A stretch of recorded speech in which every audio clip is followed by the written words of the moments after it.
సమస్త సమర్థ సనంద సహస్ర శతక్రాద సంహూతి సంహారాజయ వివర్త విదగ్ధ విమర్ధ Vineeta హిమాశిఖర గీతార అవ్యయ ప్రణప్రియ. Hi darlings, అందరూ ఎలా ఉన్నారు? ప్రభాస్ అన్న మూవీ అయితే వచ్చేసింది కల్కి. అందరూ అనుకోవచ్చు ఏంటి ఇన్ని రోజుల తర్వాత వీడియో పెడుతున్నాడని. ఆలస్యమైందా ఆచార్యపుత్ర? కొంచెం ఆలస్యమైంది. నేనైతే మూవీని పిచ్చి పిచ్చిగా ఎంజాయ్ చేశాను. మీలో ఎవరైనా చూడని వాళ్ళు ఉంటే త్వరగా వెళ్ళి చూసేయండి. అట్లాగే ప్రభాస్ అన్న గురించి చెప్పుకుంటే ప్రభాస్ అన్న అయితే యాక్టింగ్ అయితే ఎరగదీశాడు. డైరెక్టర్ నాగేశ్వరి స్క్రీన్ ప్రెజెన్స్ అయితే చాలా బాగా చేశాడు. స్టోరీయే గానీ మహాభారతం సీన్సే గానీ చాలా బాగా చేశాడు. మొత్తానికి మూవీకి అయితే ఎపిక్ మహా బ్లాక్ బస్టర్ అని పేరు అయితే వచ్చింది. మూవీలో విజువల్స్ అయితే ఎరగదీశాడు. అసలు హాలీవుడ్ కి ఏమాత్రం తీసిపోలేదు. మూవీలో భైరవ క్యారెక్టర్ కి 100% అయితే న్యాయం చేశాడు ప్రభాస్. మూవీలో కెమెరా రోల్స్ అయితే చాలా బాగా సెలెక్ట్ చేసుకున్నాడు భయ్య నాగశ్విన్. ఈ దెబ్బతో డార్లింగ్ ఫ్యాన్స్ అందరూ నాగశ్విన్ కి గుడి కట్టేస్తారు.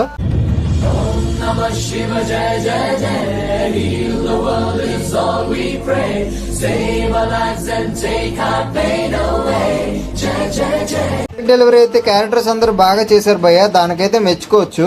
అశ్వత్థామ క్యారెక్టర్ అయితే హైలైట్ ఈ సినిమాలో. ఇంటర్వెల్ ఎలివేషనే కావచ్చు, క్లైమాక్స్ ఎలివేషనే కావచ్చు, పీక్ రేంజ్ లో ఉంటాయి. అసలు గూస్ బంప్స్ వస్తాయి. ఎక్కువగా అయితే 3Dకి ప్రిఫర్ చేయండి, చాలా బాగుంటుంది 3Dలో అయితే. ఆ విజువల్సే కానీ చాలా అద్భుతంగా చేశారు.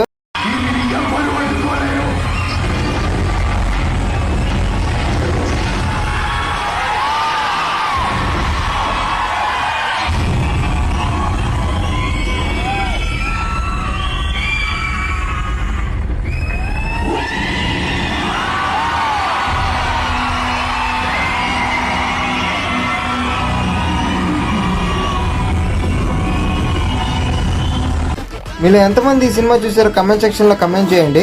ఇక మూవీ విషయానికి వస్తే డైరెక్టర్ ప్రాజెక్ట్ కే అని అయితే పెట్టాడు కదా భయ్య. ఇందులో ప్రాజెక్ట్ కే అంటే ఏంటో తెలుసా? ర్యాంప్. ఇంకా ఎంత చెప్పుకున్నా ఈ మూవీ గురించి చాలా తక్కువే భయ్య. ఈ కాలం పిల్లలకి మైథాలజీ అంటే ఏంటో తెలియదు భయ్య సరిగ్గా. ఈ మూవీ చూడడం వల్ల మైథాలజీ మీద ఇంట్రెస్ట్ కూడా వస్తుంది పిల్లలకైతే. ఈ మూవీలో కృష్ణుడి క్యారెక్టర్ చేసిన ఆయన అయితే చాలా బాగా చేశాడు భయ్య.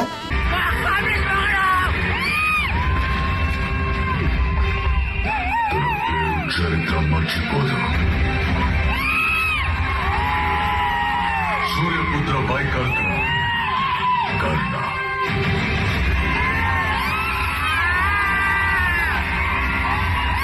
ప్రభాస్ అన్న ఫ్యాన్స్ ఈ సినిమా చూసిన తర్వాత ఇలాగైతే అనాల్సిందే.